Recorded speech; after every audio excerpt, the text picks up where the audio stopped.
એસબીઆઈના એક ઉચ્ચ અધિકારી સામે કર્મચારીને જાનથી મારી નાખવાની ધમકી આપવાનો ગંભીર આરોપ સામે આવ્યો છે।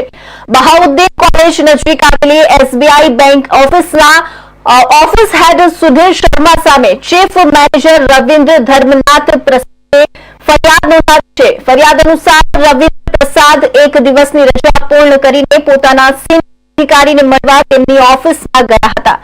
દરમિયાન ઓફિસ હેડ સુધીર શર્માએ અન્ય કર્મચારીઓની હાજરીમાં તેમની સાથે ગેરવર્તન કર્યું હતું તેમજ ફટાકા મારી જાનથી મારી નાખવાની ધમકી આપી હોવાનો આરોપ છે।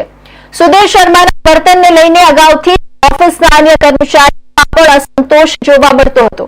ઘટનાની જાણ થતાં મોટી સંખ્યામાં એસબીઆઈના કર્મચારીઓ સીડી ડિવિઝન પોલીસ સ્ટેશન પહોંચ્યા હતા। મોડી રાત સુધી બંને પક્ષો વચ્ચે સમાધાનના પ્રયાસો થયા હતા પરંતુ અંતે ચીફ મેનેજર દ્વારા ઓફિસ હેડ સુધીર શર્મા વિરુદ્ધ સત્તાવાર ફરિયાદ નોંધાવવામાં આવી હતી। સમગ્ર મામલે સીડી ડિવિઝન પોલીસે ફરિયાદના આધારે વધુ તપાસ હાથ ધરી છે।